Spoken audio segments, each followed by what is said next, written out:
हो सकता था। 1980 के दशक में अमेरिकी सरकार ने एलियन की खोज को सेटी इंस्टीट्यूट को आर्थिक मदद देना शुरू कर दिया था। रेडियो तरंगें आसानी से जा सकती है दोस्तों और ये है सेठ एलियन, रेडियो रिसीवर पर जो आवाज सुनना चाहते थे जो वो कुछ अजीब राजस्थान थी में अभी और ये असल शुरुआत हुई में है। किसी एलियन का सिग्नल नहीं उस थी, एलियन के बल्कि बारे में हम सेठ ने आपको बता रहे सिमुलेशन हैं। से इसे तैयार किया था ताकि समझा जा सके कि वो क्या तलाश कर रहे हैं। लेकिन मुश्किल ये थी कि उसके लिए उन्होंने लाखों रेडियो फ्रीक्वेंसी को देखना था। फिर उन्हें कैसे पता चलता कि आखिर पहले किसे देखना है? ये बड़ी समस्या थी।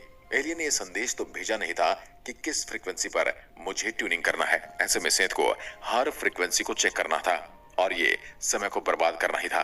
इसलिए उन्हें ऐसे रिसीवर चाहिए थे जो सभी चैनल एक साथ सुन पाए। जब एक खगोल वैज्ञानिक रेडियो टेलीस्कोप का डेटा देख रहे थे तब उन्हें तेज और फ्रीक्वेंसी वाले सिग्नल मिले।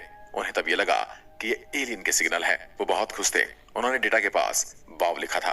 हालांकि उन्हें असल में क्या मिला था ये सेठ नहीं जानते थे। आकाश के उसी हिस्से में फिर कुछ और लोगों ने भी तलाश की, लेकिन उन्हें कभी कुछ ऐसा नहीं मिला। इसलिए ऐसे में दो संभावनाएं हो सकती हैं, या तो वो एलियन थे या फिर पृथ्वी पर ही किसी चीज की आवाज थी। कई लोगों के लिए ये एलियन के सिग्नल का उदाहरण था, लेकिन सही मायने में सालों की खोज के बारे में कोई पुख्ता संकेत नहीं मिला था।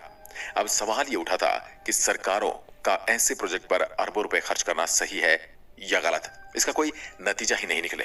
1980 के दशक की शुरुआत में सेंटी इंस्टीट्यूट को जो मदद मिल रही थी वो बंद कर दी गई। हालांकि यहाँ एलियन की खोज का अंत बिल्कुल नहीं हुआ। कैपलर डेविड ग्रीनस्पून एस्ट्रोबायोलॉजिस्ट हैं और प्लेनेटरी साइंस इंस्टीट्यूट में वरिष्ठ वैज्ञानिक हैं। वे अंतरिक्ष अनुसंधान पर नासा के सलाहकार रह चुके हैं। उनका कहना है कि एलियन की खोज को लेकर भरोसा इसलिए भी कम हुआ है कि अब तक ज्यादा ग्रह खोजे नहीं गए थे, लेकिन 90 के दशक की शुरुआत के बाद वैज्ञानिकों ने अपने सौरमंडल में नए छोटे ग्रहों के साथ साथ ड्वार्फ ग्रह खोज निकाले हैं। और एक बार फिर वही सवाल उठा, क्या हमारे सौरमंडल के बाहर ऐसे ग्रह हो सकते हैं जहां जीवन हो, यानी कि जिन